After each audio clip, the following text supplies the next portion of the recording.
Hello, everyone, and welcome to the Varsity Aces Show. I'm sports writer Greg Matora for NorthJersey.com and The Record. Today's topic, the Tournament of Champions. It's been played in so many different sports, but now the NJSIAA is taking steps with support from a lot of people, but also opposition, to eliminate the TOC, which began with boys and girls basketball back in 1989. Tonight we have a couple of my fellow co-workers here, Sean Farrell and Paul Schwartz, to talk about it from how it will impact several of the different sports. Sean, how are you? Paul, how are you? Good. Sean, good to see you, Greg. You and too, Paul. Greg. I'm fine. I'm going to try not to say NJSIAA anymore for the rest of the show. Just call it state. So let us start right in with boys basketball and girls basketball. Paul, you're right. It was the beginning of the game, the term Tournament of Champions. It began 1989. You had been with the paper for many, many years already. That was my rookie year. They introduced it. What do you remember about the arrival of the TOC in that first year and those first couple of years? Well, I remember a lot of excitement because there have always been discussions who's the best. But I also remember even that first year, there was a little opposition to it. And the opposition was the same, not the same specific opposition, but the opposition of, now only one team will end their season with a win. And everybody else is going to end it with a loss, which is sort of nonsense because if you made the state tournament, even in the groups, you were going to end your season with a loss unless you win the state championship. So now we had, instead of having 6 teams ending without a loss, we're going to have only 1. But then the tournament itself was extremely exciting, especially on the girls' side, when Group 1 Hoffman came from being the 6th seed to win the whole thing. And I think they might still be the only Group 1 team ever to win it. They'll certainly be the only number 6 seed, that's for sure. Again, that was my first year. And it was a great time to have the first TOC. I was not at the Record when they were deciding and voting to have it, but I was here when they had it. St. Anthony, of course, won the first year. Bobby Hurley, Terry DeHare, Jerry Walker on that team. They went undefeated. They won the mythical national title that year. They beat Luther Wright and Elizabeth, and then Elizabeth came back the next year with Luther to win the second annual. Not too many public schools have won the TOC since it debuted in '89, but it did drive the bus, as you say, and it was very exciting. And that this will probably be the biggest loss from an entertainment standpoint because we do see a lot of heavyweight, large public schools, and then the heavyweight parochials going at it, usually one of the top 4 seeds in the 6-team tournament. So that is going to be a loss. But one of the reasons why, just to explain to our viewers why they want to get rid of the TOC, is because the state has decided to shorten seasons so they can either keep going for another week with just state champions, or they have the option of taking that extra week and putting it back into the regular season and letting all schools play an extra week of regular season ball. Sean, what is your take on this idea, and how does it impact the sports that you cover? Yeah, absolutely. My only sport that I cover with the Tournament of Champions is boys and girls lacrosse, and I think it's a tremendous event for lacrosse. You're a growing sport, arguably the fastest growing sport we have. You want to get all the exposure you have, and what better platform than the Tournament of Champions? I had the privilege to cover Don Bosco last year, who had an undefeated season and ended up winning the Tournament of Champions. And I think back to my time at the final, it was hosted by Mount Olive. There were a few thousand people there in the stands. There's so much exposure at an event like that. And let's be clear, like the Tournament of Champions isn't just a showcase for our best teams. It's a showcase for the best athletes we have in New Jersey. So I can't tell you how many times I go to a state championship at Kane University or one of these other neutral sites, and you're sitting next to a college coach in the press box who's there on a recruiting visit because they want to see some of the players that have been on their radar. Okay, you've been able to dominate your league competition and maybe some of the best in your county. Now, can you do it on the brightest stage? Can you do it when there's another Division I player standing across from you under the bright lights with your season on the line? So I think, that would be a tremendous loss for the sport of lacrosse. And I think it's shown in the reaction so far. There's a petition online, Save the NJ TOC for lacrosse. It has more than 5,000 signatures. So I personally have enjoyed covering it. I know even neutral fans have enjoyed following it, seeing the best matchups, seeing Division I players go head to head. So I think there would be a lot of disappointment for the top teams to see it go away. Greg, what are your thoughts? My thoughts? Yeah. My thoughts are that if it's going to buy an extra regular season, an extra week of the regular season for all teams, that it's a good idea. But, I'm the host and I hate opinions, especially my own. I like asking people what Greg, they think. let me, I knew you were going to say that, so I'm going to ask you this question. Why can't we have both? Why can't teams continue to play until the TFC is over? I remember situations before the TOC and once the TOC that when a team got eliminated in states, they were still allowed under the rules to practice until the end of the Tournament of Champions. So why can't you have the regular season and have for the best teams the Tournament of Champions? Well, now, Paul, we realize that we're at our best when we're actually yelling at each other. I happen to agree with you in this case, so I'm a little at a loss for what to say, other than you forced me to take the other side of the argument, which is the state has decided that seasons will be shorter. Except for football, which is now 14 weeks. 14 weeks. I'm sorry, I'm not yelling at you, but this is nonsense. I hated it when it first came out. I hated the secretive nature of it. And doesn't it strike you as interesting as the only league that apparently voted against it was the NJIC, which is a small schools league. And supposedly it's to prevent humiliation in the tournament. I think this is nonsense. I think if they did that in the NCAA basketball tournament when UCLA was dominating, we wouldn't have March Madness. And I think this is NJSIAA madness. I think it's a terrible decision that's hardly been thought out. And I absolutely think that the current administration is going to destroy high school sports in this state. And I would just say from a lacrosse standpoint, what's good for one sport may not be good for another sport. I know for you, Greg, you've watched non-public schools dominate these tournaments year after year after year. That hasn't really been the case in lacrosse as much. We've been playing down to one state champion since the 1970s. On the girls' side, about 90% of the winners of the tournament are public schools. And who's leading the pack? Morristown down in South Jersey. Now, on the boys' side, it's a little bit more equitable. About 74% of the public schools have won the overall title, if I remember correctly. But to go back to your point, Paul, about the small schools rising up and every now and then winning the tournament. A couple of years ago, the Mountain Lakes boys lacrosse team won the Tournament of Champions. Not Del Barton, not Seton Hall Prep, not Ridgewood, not a big regional school, but a tiny school from Morris County with about 5,000 or 10,000 people to draw from. So I think that's a great story. Line all the teams up. Have the public, have the non-public, have the big, have the small, and let's see who has the best team. And I think that was a great Cinderella Hoosier story to see this team from Mountain Lakes win the whole thing, because it can happen. We've seen UMBC beat Virginia a couple of years ago. And I think, those are the great sports memories that you remember 10, 20 years from now. I also like, if I might interject, I like your argument about how, college recruiters benefit from the TOC. That is one of the, you're going to see me bouncing back and forth, taking both sides. You're okay. You're okay.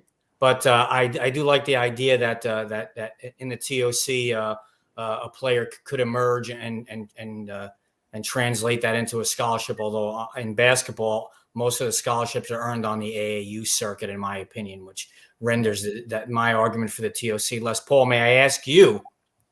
And I don't take it personally, Paul. You've never yelled at me, and I've never yelled at you in our entire careers at the record. And when we're on the same side, we clear out the room. But what is your perspective of the track and field and the cross country? How will that the removal of the TOC impact those sports? Well, supposedly they've been told that the meet of champions, which is what it's called in track and cross country. And in outdoor and indoor track, it's an individual event only. There are no team scores. As a matter of fact, I talked to the coach of the only New Jersey team to ever win the track and field meet of champions, Hackensack's Eddie Church, about this issue a couple of days ago. They had it the first year of the track meet of champions. There was team scored. Hackensack got a win and a second and a third, and that was enough because there was 300 schools at the meet, and they got 24 points, so they won. And then they discontinued it, which was the right thing to do. But apparently, in telling the members of the cross country and track committee that this was not going to affect the continuation of a cross country meet of champions, apparently it was brought up by the administration that, well, outdoor and indoor track don't have team championships for their sports. Why should cross country have a team championship? Maybe we just make cross country an individual championship and don't invite teams.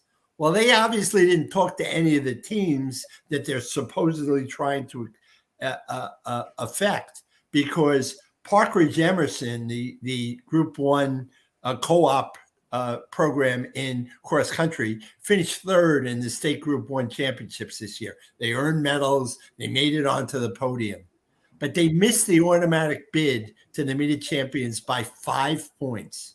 A meet of champions where they might have come in 17th out of 20. They were devastated because this was the closest this school ever got to competing as a team in the meet of champions in cross country. So it's almost like what Sean said before about basketball. The UMBC, Park Ridge Emerson's not going to win the cross country meet of champions now or ever, okay? But for the team that in the NCAA gets that automatic berth for the first time and sits in the chair and finds out who they're going to be the sacrificial lamb for in the first game at CBS, they react as if they won the national championship when they win their conference. We're not taking that away from every school in every sport. You don't get a chance to have that chance for a Hoosiers upset, because Hoosiers, guys, Indiana used to have a one group state championship until a few years ago. And that's what led to Hoosiers, which happened 60 odd years ago. But when they took it away, the attendance dropped 70% in their regular group championships because it didn't matter.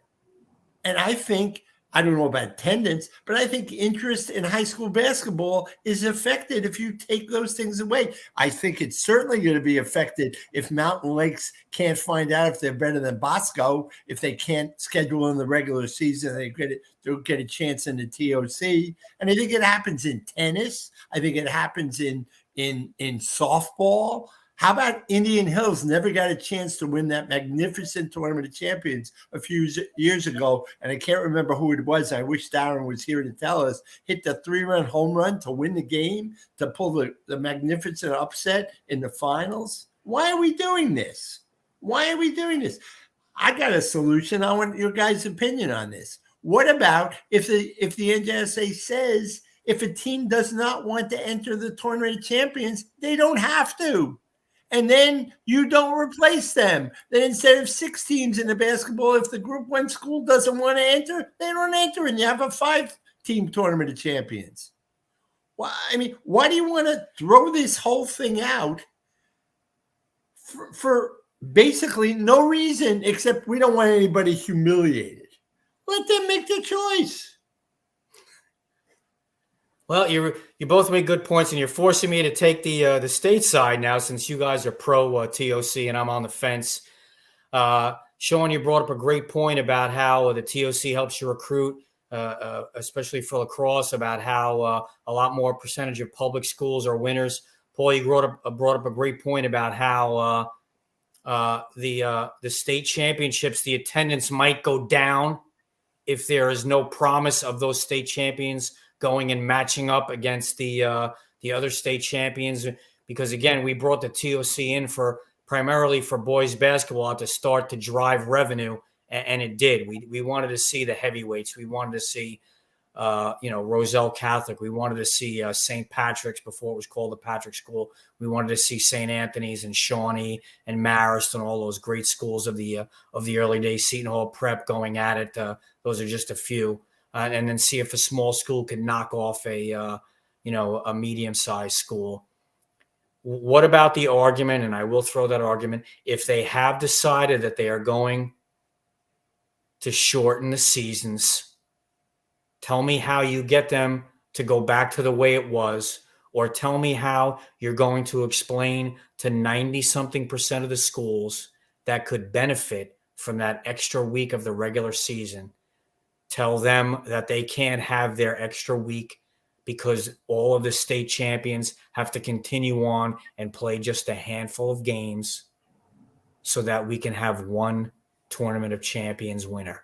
Sean, you go first. Yeah, Paul's got to go reload his gun for that question. Well, listen, I would say I like the warm weather. Let's keep playing into June. We had a later than usual spring start time this year, pushed it back to almost the end of June. I didn't hear many Don Bosco players complaining that they were still playing, even though maybe their graduation was a few days ago. So I say, don't shorten the season. Just keep the Tournament of Champions, keep the regular season the length it is. And like Paul mentioned, if you want to keep playing after your state tournament is over, go for it. But, to me, like for lacrosse, there isn't that much parity between the blue bloods and the next best teams. So you kind of touched on an important point, Greg, that you want to see these classic matchups between the Patrick School versus the other school that's in your area, maybe. And for me, I think to the Ridgewood Girls Lacrosse program. You're not measured by what you do in the sectional tournament or in the group tournament. It's can you beat Morristown? Can you beat Oak Knoll in the TOC? So I've covered some games, late in the postseason that frankly aren't that competitive, where they beat another team by 5 or 10 goals, where those championships come pretty easily. Now, that's not to say there's not excitement to win a group title, but there's also feeling like, okay, what's next? Our season is built toward competing against the top 5 or 10 teams. So I think there's going to be a lot of teams that don't feel satisfied unless you can battle it out to number one. If your group championship is a 15-5 blowout, I think there's going to be some questions in your mind, like what else could we have done? Well, and I'll add to that, Greg, and I agree with everything Sean just said, but I'll add a couple of things.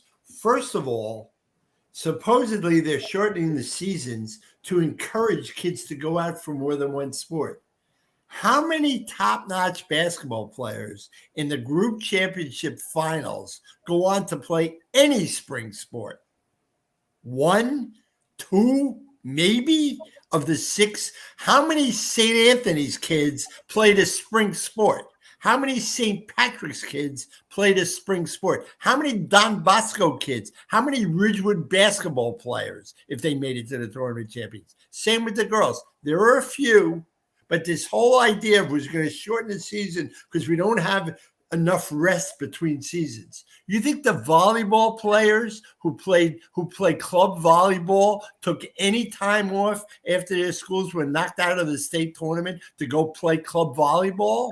Let's get real here, okay? This is nonsense because if they really wanted to give kids time off, football would have 8 regular season games, 3 rounds of playoffs, and they'd be done before Thanksgiving. Instead, now we're going to December 10th. And I don't think there's anything wrong with that as long as the other sports get to keep what's special about those sports. So Don Bosco wins the non-public A championship last year, and it's the season's over. They really don't want to do anything beyond that? How about if one year some great Group 2 lacrosse team puts together a group like Northern Highlands did in football this year? If they had a great lacrosse program that got red hot, had it going for them, and win Group 3. Okay, we won Group 3. Well, we want to play Seton Hall Prep. We want to play Del Barton. Well, the season's over. Sorry, you can't. Really?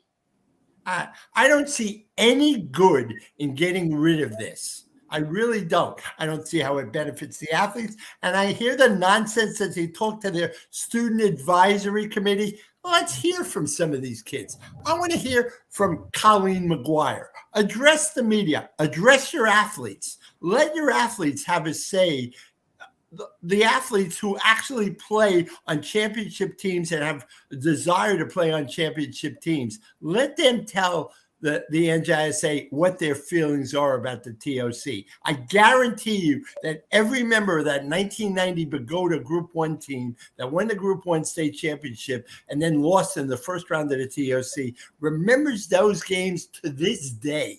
And it wasn't a problem that they got beat in the first round of the TOC and they ended their season on a loss. But I don't feel very strongly about this, as you can tell. And again, I'm being forced to take the opposite side. You guys both made great arguments there. You just didn't answer my question. My question was, how do you tell the coaches that they can't have that 1 week extra? I didn't tell them they can't. Of the I regular told them, why season. can't they? Because they're being told that the season is being shortened. We're sort of arguing different cases here. Then take the rule away. Change the rule. You're wrong. My thought is that if it's going to pass and they can't do anything about it, then you must surrender the TOC for the greater good of all the other schools to have. But it's not necessarily going to pass, Greg. They have to pass it a second time. There's enough time for people to rise up and say, we don't like this. We don't like people sitting in an office in Robbinsville telling us what to do.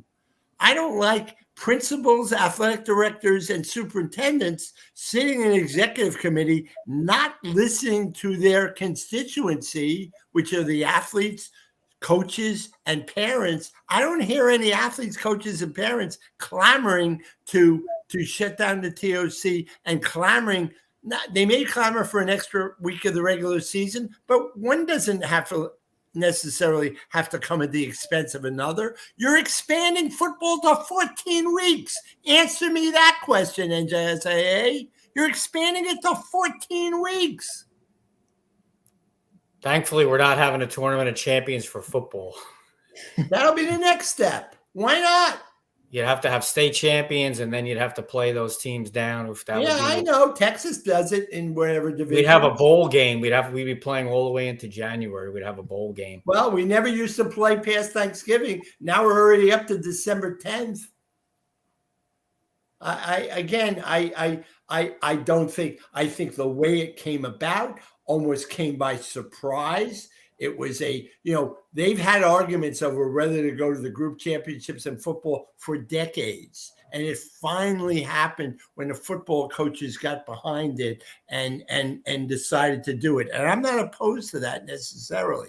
But don't tell me you're shortening seasons and then basically go from what used to be a 9-game schedule to a 14-game schedule in the most physical sport there is to play. To me, there's a lot of explanations. And I think there was a steamroller effect that on November 10th, when they put it out there, finally ran into a little bit of a roadblock. Now, it may only be a speed bump, and they may pass that next reading, and then it's gone next year. And then all of a sudden, this marvelous extra week of the regular season, I don't see it. I don't see it work. You think it's going to work in lacrosse, Sean? You think they're going to take an extra week of the regular season and throw in more games when the season's starting later this year than it usually starts? I just don't feel like it's that much of a nuisance to add on to the schedule. It's only 3 rounds. It's about 6 days. I think, what's good for one sport isn't necessarily good for another sport. Like I cover soccer in the fall. Obviously, it's not feasible to add more games with the weather and with Thanksgiving, but I think you should treat every sport individually rather than trying to fit a one-size-fits-all policy. And Greg, let me ask you, because you've been forced into taking the opposition opinion right now. If they do away with the TOC, I love being arbitrary when it comes to talking to you, Paul. Oh, I know, but if they take away the TOC in basketball, does that mean the Jamboree is going to be played? The final is going to play the first week of March instead of the last week of February? Is that what they're telling you as far as adding a week to the regular season? So the state tournament's not going to start till the second week of March instead of the first week of March? I mean, if they held on to an extra week of the regular season, that would be better for county tournaments, including the Jamboree. they wouldn't have to start earlier and they wouldn't have to jam it in. But if I might be allowed to take your side, they could argue, what's the big deal about adding 7 days onto the fall season, 7 days onto the winter, and 7 days onto the spring, and letting a half dozen teams basically play another half dozen games? What's the big deal? That would be my argument. Right. And add to it what I proposed. If you don't want to play in the Tournament of Champions, you don't have to. You can refuse. Marquette in the 80s refused to bid to the NCAA tournament, and Dean Meminger's team won the NIT. Now, I think the NCAA has done away with that now. So if you refuse to bid to the NCAA, you can't go to another tournament. But there's no other tournament that our teams can go to. You don't want to play in the Tournament of Champions? Don't. I can't see anyone winning a state title and being the only team to say we're gonna put our But our you might lose away, 80 we're to done. 50. You might lose to Roselle Catholic 80 to 50. It's going to ruin your season, they're going to tell you. Do you think that Group 1 champion is going to care? By the way, with 6 groups, their first round is usually pretty competitive. It's the semifinals that isn't so competitive. I think that a team winning a state title and declining to go to the tournament championship is about as likely as you coming on the show and being a guest and saying, I don't really have an opinion on that. But as I'm saying, where is the value? You keep saying the extra, and they keep saying, I'm not going to put it on you. They keep saying we're going to have an extra week of the regular season. I'm looking at this year's schedule. Okay, this year's schedule for basketball. Opening day is December 17th, 2021, which is the same opening day it's been for at least the last 30 years, that third week in December, that third Friday. And the last day of regular season is February 27th. Next year, they're supposed to start later. So when did this extra week of the regular season come? Remember, didn't they add a week last year when they had the shortened season? They were going to go a week shorter, and the coaches erupted, and they got an extra week. That was without sectionals, without groups in Meet of Champions. I don't see where this extra week of regular season is going to happen. I don't buy it. It's because it'll force them to start the state tournament a little bit later.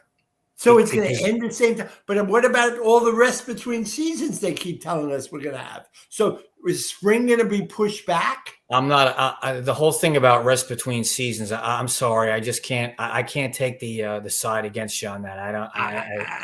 Again, I think it's ill thought out. I think it's ill discussed. I think it's rushed through, and I think it's nonsense. All right. Well, you fairly made your case there. Sean, do you have any final thoughts here? Obviously, Paul and I could go on for 2-3 hours on this. So. No, I don't think I can top that. I'm not going to try. I think that about does it then. Obviously, everyone has an opinion. We're going to have to wait and see. As always, it's been a pleasure to go back and forth with Paul Schwartz and Sean. It was fun having you on as well. Well said, talking about the lacrosse. It sounds like maybe that's a sport that really does benefit from the TOC. So if this gets if the TOC gets wiped out, that's not going to be so great for the sport of lacrosse. That about does it. Thank you so very much for watching. For Sean Farrell, Paul Schwartz, I'm Greg Matora for NorthJersey.com and The Record. And this has been the Varsity Aces Show. Thanks so much for watching, and continue to have a great holiday season.